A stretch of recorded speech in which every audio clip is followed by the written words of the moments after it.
हाय। आज के इस वीडियो में जो है हम कांस्टेंट के ऊपर बात करेंगे। तो सी एंड सी प्लस प्लस के अंदर हम कांस्टेंट का कंसेप्ट और वेरिएबल का कंसेप्ट जो है ये बहुत ज़्यादा इम्पोर्टेंट होता है। तो हम वेरिएबल ऑलरेडी पढ़ चुके हैं कि वेरिएबल क्या है, अब कांस्टेंट क्या है। तो कांस्टेंट क्या है? कांस्टेंट इज समथिंग विच जिसकी वैल्यू चेंज नहीं होती, विच कैन नॉट चेंज। सही है, something which not change. Constant वो चीज़ है जो चेंज नहीं होती। तो अब ये तो मैंने जनरल डिफिनीशन बता दिया। अब प्रोग्रामिंग के अंदर क्या है, कांस्टेंट एक ऐसी क्वांटिटी है जिसकी value during program execution change नहीं होती। The quantity who does not change during program execution. For example आप लोग के जितने भी नंबर है तो ये सारे कांस्टेंट है। तो इसमें ये है कि फॉर एग्जांपल अगर 5 की मैं बात करूँ तो अगर मैंने 5 लिखा है प्रोग्रामिंग के अंदर, जब मैं इसको रन करूँगा तो 5 ही नज़र आएगा। सही है। लाइक मैं कहता हूँ कि आप लोगों की जो आइस कलर है ये कांस्टेंट है। थ्रू आउट लाइफ आप लोगों की आइस कलर सेम रहती है।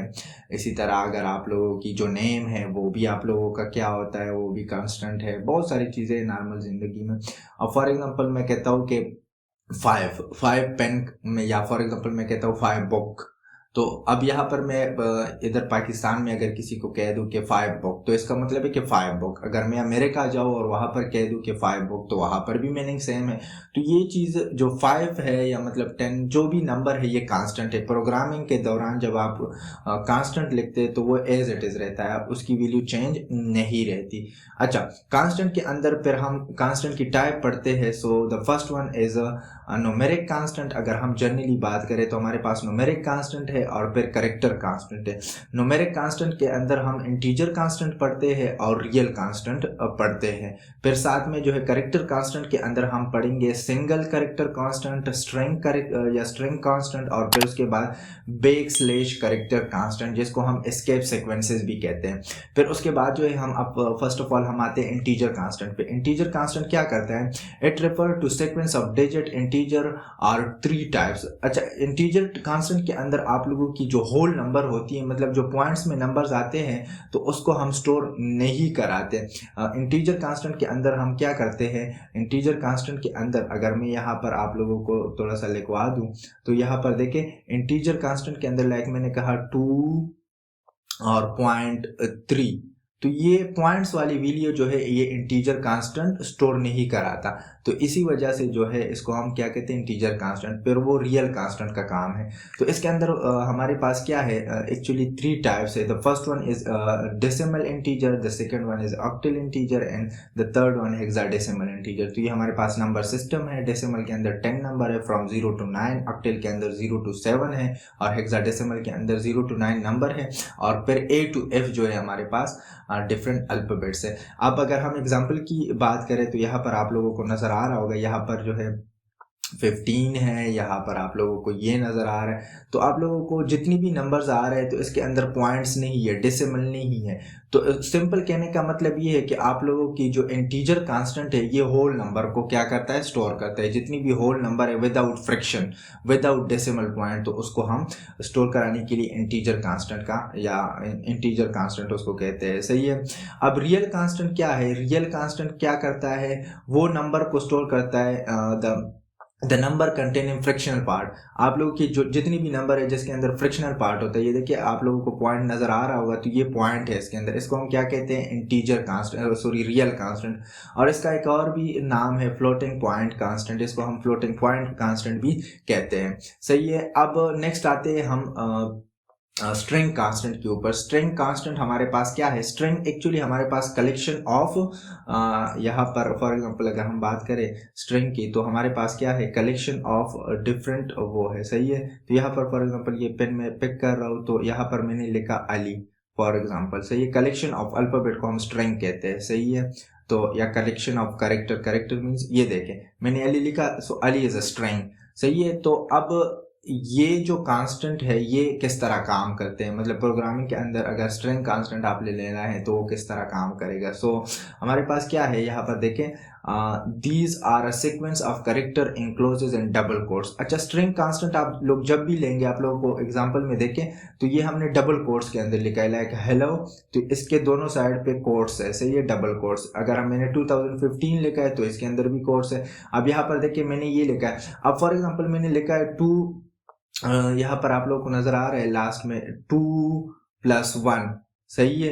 अब इसका आंसर 3 आना चाहिए, लेकिन ये ऐसे नहीं होगा। मैंने अगर इसको डबल कोट्स में बंद किया लाइक दिस, अगर मैंने इसको डबल कोट्स में बंद किया तो कंपाइलर इसको एज अ कांस्टेंट लेगा, एज इट स्क्रीन पे डिस्प्ले करवाएगी, क्योंकि ये स्ट्रिंग कांस्टेंट है। मैंने इसको डबल कोट्स में बंद किया, तो स्ट्रिंग कांस्टेंट की पहचान कहाँ से होगी? डबल कोट्स में। तो डबल कोट्स के अंदर आप जो भी लिखेंगे, चाहे वो नंबर हो चाहे वो टेक्स्ट हो, तो एज इट स्क्रीन पे प्रिंट होगा। तो इसको हम कहते हैं स्ट्रिंग कांस्टेंट, सही है। अच्छा, इसके बाद जो है हमारे पास क्या है, हमारे पास जो है नेक्स्ट हम जो है आगे इसमें देखे, इसमें एक करेक्टर कांस्टेंट भी आता है, डिफरेंट कांस्टेंट्स आते हैं तो हम पढ़ेंगे। They may be included letter, digit, special character and blank spaces. इसके अंदर स्ट्रिंग कांस्टेंट के अंदर ये सारी चीज़ें हो सकती है, लेटर हो सकती है, डिजिट्स हो सकती है, करेक्टर हो सकती है और स्पेसेस भी हो सकती है, सही है। और फिर उसके बाद जो है हम इसकी डिफरेंट वो पढ़ेंगे। नोट जी, यहाँ पर हमने जी लिखा है डबल कोट्स के अंदर एंड जी आर डिफरेंट। अब यहाँ पर देखें, अगर हम सिंगल कोट्स के अंदर ले रहे हैं तो ये आप लोगों की करेक्टर है, लेकिन अगर हम डबल कोट्स के अंदर ले रहे हैं तो ये आप लोग के पास स्ट्रिंग कहलाता है। सिंगल कोट्स का मतलब, करेक्टर का मतलब ये कि अल्फाबेट है ओनली, और यहाँ पर वो स्ट्रिंग कहलाएगा, सही है। तो ये मैंने लिखा है because G is represented string and it is enclose with a pair of double quotes. Double quotes के अंदर है where G is single quotes और इसका मीनिंग है करेक्टर, सही है।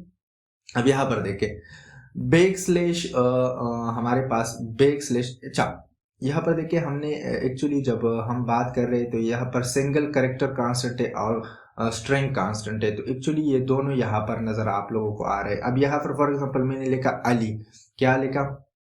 फॉर एग्जांपल मैंने यहाँ पर जो है अली लिखा, सही है। यहाँ पर फॉर एग्जांपल मैं अली लिख रहा हूँ आप लोगों की सेटिस्फेक्शन के लिए, कि आप लोगों को पता चले कि स्ट्रिंग कांस्टेंट और एक्चुअली उसमें क्या फ़र्क है। तो मैंने अली लिखा, अली लिखने के बाद जो है अब फॉर एग्जांपल मैंने इसको बंद किया, ये देखिए डबल कोट्स में, तो इट्स अ स्ट्रिंग कांस्टेंट, सही है। हमारे पास क्या कहलाता है? String constant. लेकिन अगर फॉर एग्जांपल मैं कहता हूँ जी या एच और इसको मैंने सिंगल कोट्स में बंद किया, तो ये कहलाएगा character constant. Character means alphabet और स्ट्रिंग मींस कलेक्शन ऑफ आप लोगों की जो अल्फाबेट है उसको हम स्ट्रिंग कहते हैं, सही है।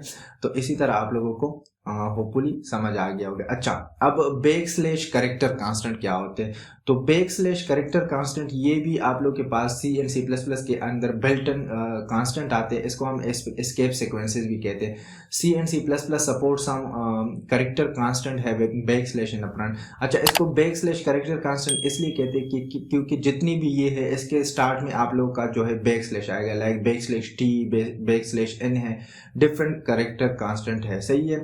अच्छा, these list backslash have a specific meaning known to the compiler. अच्छा, बैक स्लैश की जितनी भी करेक्टर कांस्टेंट है, लाइक बैक स्लैश टी हो गया, बैक स्लैश एन हो गया, हम पढ़ेंगे इसकी जो डिफरेंट वो है फीचर है आने वाले स्लाइड में।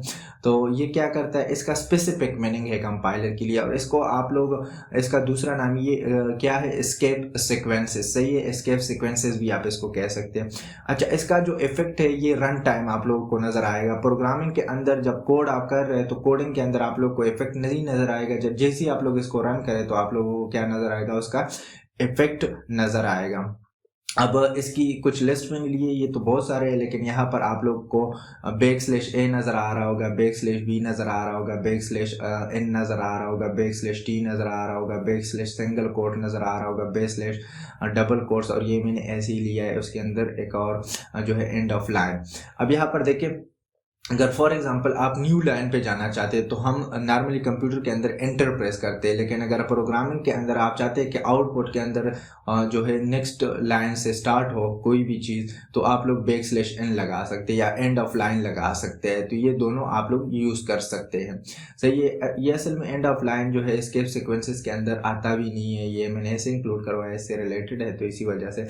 अच्छा, अब फॉर एग्जांपल आप लोग, एक स्पेस होता है उससे स्पेस आता है, और एक हमारे पास कीबोर्ड के अंदर टैब है, तो टेप से हम क्या करते हैं, थोड़ा सा ज़्यादा गैप आ जाता है। तो अगर आप लोग अपनी प्रोग्रामिंग के अंदर टेप का यूज़ करना चाहते हैं तो वहाँ पर आप लोग टेप नहीं लिखेंगे, आप लोग लिखेंगे \t। सही है। इस तरह अगर आप लोगों ने कोई कोट लेना है और उसको सिंगल कोट्स में बंद करना है, एक तो ये है कि हम लेके अली, और अली को क्या करें, फॉर एग्जांपल मैंने यहाँ पर लिखा अली, और जैसे ही मैंने अली को लिखा तो अली को लिखने के बाद मैंने इसको जो है डबल कोट्स में बंद किया। अब कंपाइलर जब मैं रन करूंगा it's will show only Ali, Ali को शो करेगा। डबल कोट्स का मतलब ये है कि वो कंपाइलर को बताना है।